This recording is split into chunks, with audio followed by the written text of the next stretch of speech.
Sri Hari discovery of truth. It is written in the scriptures that in the human body there is predominance of actions. When man has a desire to acquire something, then there is an inclination to act. An action is of two kinds, duty, kartavya i.e., what ought to be done, and non-duty, akartavya i.e., what ought not to be done. To do things with the spirit of selflessness is duty, and to do things with the sentiments of selfishness is non-duty. The root of non-duty, akartavya, is desire for sense pleasures. Akartavya does not take place when there remains no desire for pleasures. When akartavya is not done, then duty is automatically performed. The spiritual discipline that happens naturally on its own is real and genuine, and that which one has to do, make an effort, is not genuine. It is not a rule that a desire is always satiated. A desire may be or may not be satiated. So far, even the desires of a single person have not been fully satiated, nor can they be satiated. If a desire arises but it does not get fulfilled, then one feels very sad.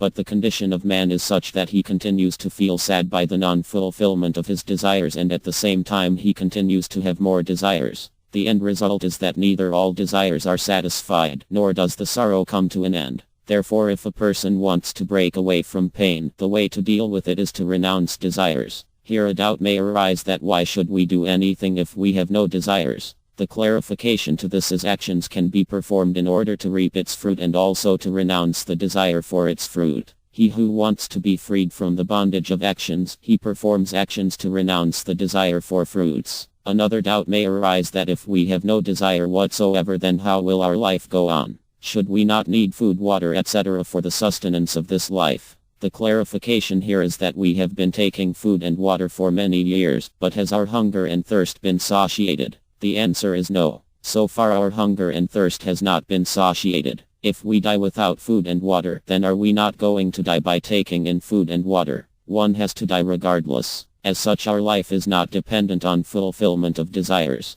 Did we receive mother's milk at birth due to desiring? Life is not sustained by desire, but by what is destined, based on past karmas. All desires are never satiated of any person. Some desires are satiated and others are not satiated. This is everyone's experience. We should reflect upon whether fulfilling or non-fulfillment of a desire makes any difference in us, the self. Do we not exist if our desire is not satiated? Having reflected upon this point, we realize that the self ever remains the same, whether a desire is satiated or not. We, the self, ever remain the same, whether the desire is satisfied or not satisfied or renounced. This fact provides us the strength that why should we suffer pain when it does not make a difference in us, the self, if our desire is satiated or not. There are two options in front of a man. Either he should satisfy all his desires or he should renounce them. He simply cannot fulfill all his desires, rather it is not in his control. Therefore, why the fear of leaving those desires?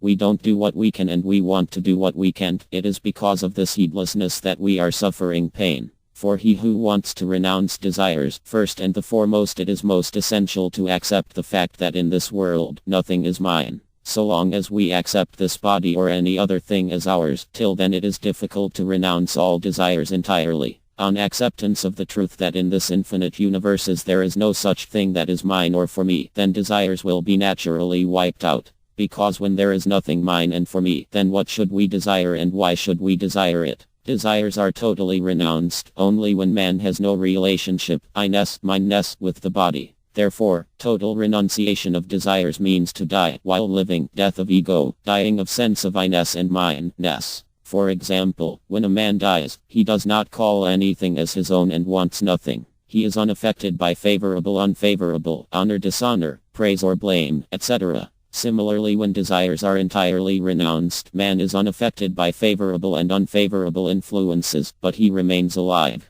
Therefore King Janaka, in spite of having a physical body, was called Videha, not bound by physical body. He who dies, remains detached from body. While living, he becomes immortal. Therefore if a man becomes totally free of desires while living, then while living he becomes immortal. Katho 2.3.14. Vrihada 4.4.7. When all desires residing in an aspirant's mind are rooted out, then the mortal man becomes immortal and realizes Brahma, the Absolute, here, in this human life. When satisfying desires is no longer important, then all actions are performed naturally through the aspirant as a labor of love, selfless spirit, and he is freed from the bondage of action. Being free from the desire for pleasure, all his evils are destroyed, because the root of all evil is desire for pleasure. An aspirant's life should be free from evils. A life filled with sins cannot be that of an aspirant. Now let us think over, in whom do the evils reside? There are only two entities in this world, real and unreal. Evils, flaws, sins, neither are in the real, imperishable, nor in the unreal, perishable. Flaws do not stay in the real because the real never ceases to be. Nabhavo Vidhyate Sada Gita 2:16. There is no shortage, nothing lacking in the real. Desires are born only when there is some shortage, something lacking. That which never ceases to be, i.e., remains uniform, has no shortage, nothing lacking, therefore there cannot ever be any desire in it, it is not possible. And where there is no desire, there cannot be any flaw in it. Also there cannot be a flaw, defect, in the unreal, because the unreal has no existence. Nasato Vidhyate Bhagavata 2:16. Something that has no existence, how can there be any flaw in it, since it has no foundation? The non-existence of the unreal is the greatest flaw, in which no other flaw can come. In the relationship between the real and unreal also, one cannot consider there to be any flaws, because just as the relationship of light with the dark is impossible, similarly the relationship between the real and the unreal is impossible. In the relationship between the real and the unreal also there can't be any flaw, because as the relationship of the light with the dark is impossible, similarly the relationship between the real and the unreal is impossible. Then in whom do these flaws reside? Flaws are in him who has desires. The reason is that all flaws are born of desire. Kamesh. Gita 3:37. When man seeks pleasure through the acquisition of things, then greed arises. When a man desires pleasure through a person, then delusion is born. When he desires pleasure through a particular state, then limitedness, segregation, is born. As in a seed exists a forest spreading for miles, similarly in one flaw, all the flaws are existent. There is no flaw that does not involve all other flaws. Therefore as long as there is a single flaw, till then an aspirant must not be satisfied. There remains in every person partially evil and partially virtuous qualities. No one is evil in all ways, at all times and for everyone, because at the root he is part of God. Ishvaransh, Jiva Vinashi, Chetan, Amal, Sahaj Sukrashi. If an aspirant wants to be entirely free of all vices, then he must totally renounce the desire for sense pleasures. Now let us think over, where does a desire abide? Several people hold that desire abides in the mind, but actually a desire does not abide in the mind, but it comes into, visits, the mind. Prajahati Yadakaman Sarvan Parthmanidatan, Gita 2:55. The mind is an instrument, inner instrument. An instrument has no desire. Does a pen have desire to write? Does a car have desire to move? No. If we hold that a desire abides in the mind, then if the desire is not satiated, the mind should suffer pain. But if the desire is not satiated, the doer, self, suffers pain. Therefore in fact the desire does not abide in instruments, mind, intellect, but abides in the doer. An instrument depends on the doer. But being entangled in the duality, in the form of pleasure and pain, caused by the satiety and insatiety of desires, a man's discriminating faculty does not function properly and so he holds the desire to be in the mind. Now reflect upon, who is a doer? If the mind has been a doer, agent, it would have not thought according to the determination of the intellect. It is everyone's experience that the mind renounces the desire to do a piece of work which the intellect determines not to do, and it desires to perform an action which the intellect determines to do. But the intellect is also not an independent agent, because the intellect is also an inner instrument. When a man derives pleasure out of the satiety of a desire, then his intellect decides to do that action.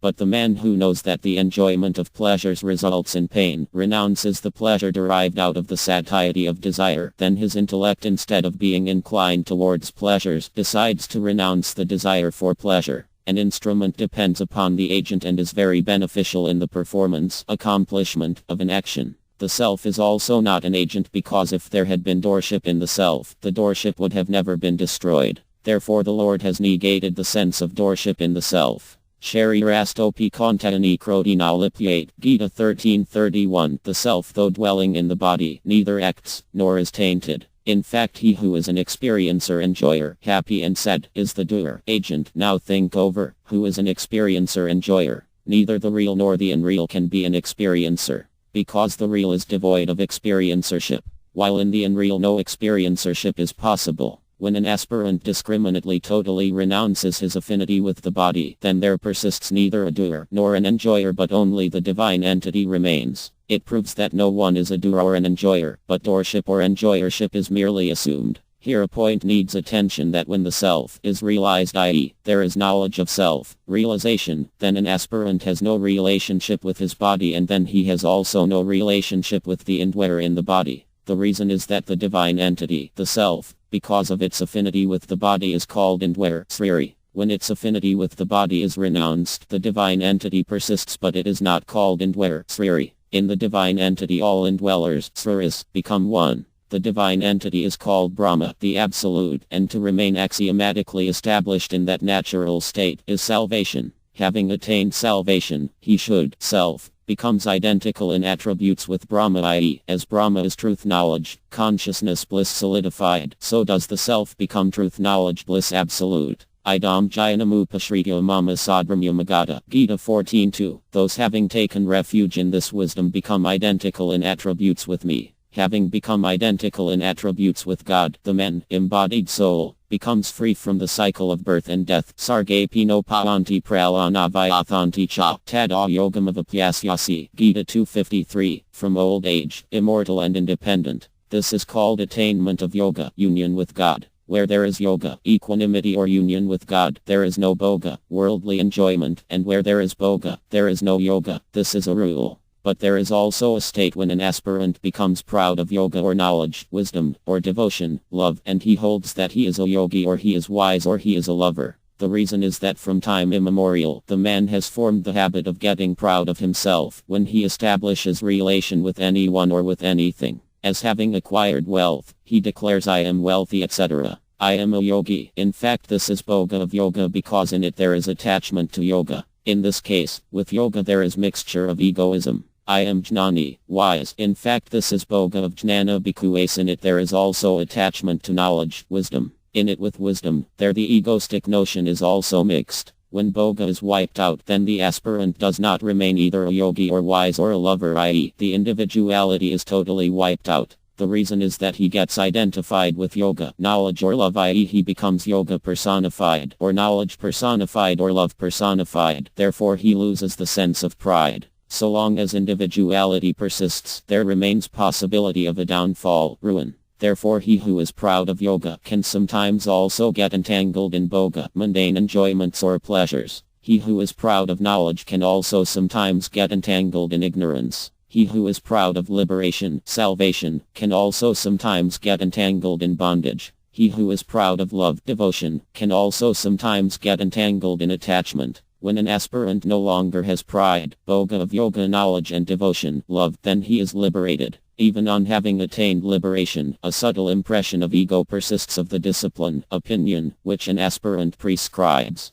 This is called abhimana-shunya aham, i.e., ego free from pride. Just as roasted, parched grain are of no use in farming, but are used as an eatable. Similarly, the ego free from pride does not lead to birth and death, but, because of the impression of one's opinion, causes differences of opinion with other philosophers. It means that because of that subtle ego, a liberated soul gets satisfied with his opinion, discipline. So long as he is satisfied with his opinion, discipline, and recognizes and honors it only, there cannot be ideological unity with other philosophers. Spiritual practices are different, but sadhana, spiritual discipline in essence, is one, i.e., karma yoga, discipline of action, and jnana yoga, discipline of knowledge, etc. All combined constitute sadhana. The opinion of a liberated soul is sadhana, but taking that sadhana as the aim, he becomes satisfied. The soul is a part of God, therefore whatever opinion, spiritual discipline, an aspirant catches hold of, i.e., insists on, that appears to be true to him.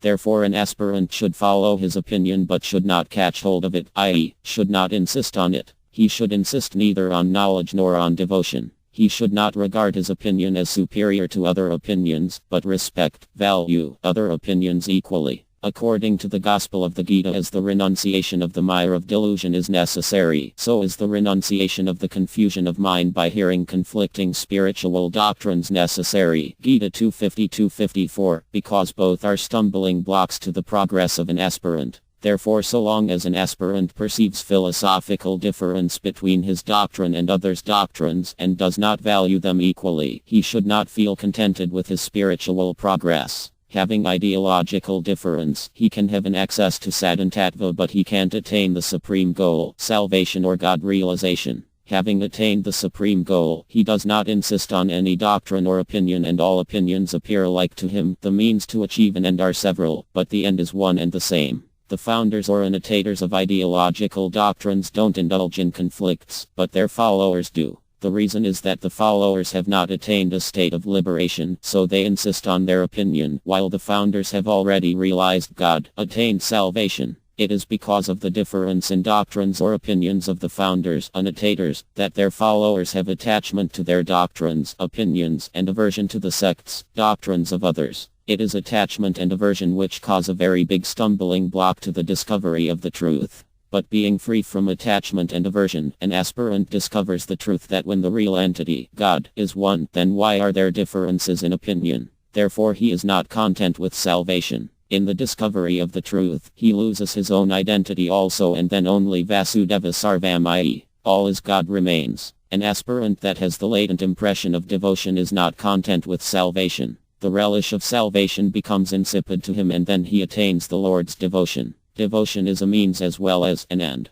Bhaktya Sayatya Bhakta, Srimadbha 11.331. In the discipline of devotion, because the means, the spiritual discipline, and the end, aim, both are God, so the insistence of the aspirant on his opinion is easily given up, and sadhya bhakti, devotion as an end, i.e., every moment enhancing, ever increasing, devotion is automatically attained. Having attained that love and devotion, all is only God, this entire form of God is obviously realized, and profound love for God is aroused. When such a profound love is aroused, then there remains no insistence on a particular opinion, and all difference of opinions come to an end, and only one entity remains. In salvation there is constant, integral bliss, which in devotion there is infinite and enhancing bliss, which increases every moment. Devotion, love, is the final fruit, aim, of all spiritual disciplines. Every aspirant has to attain this goal by practicing his spiritual discipline. Therefore this human life is indeed meant for spiritual practice or for devotion, love, to God, because the human life has been bestowed upon us so that we may attain God,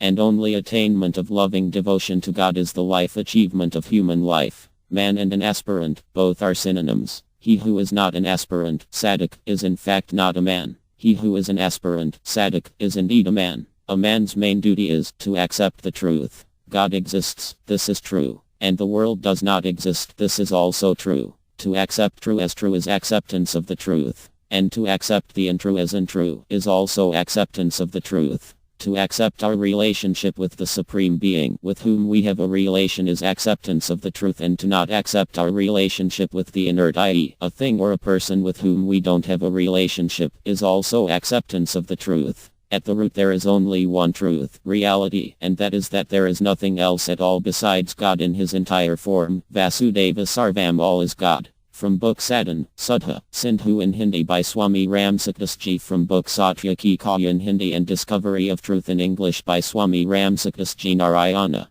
Narayana, Narayana.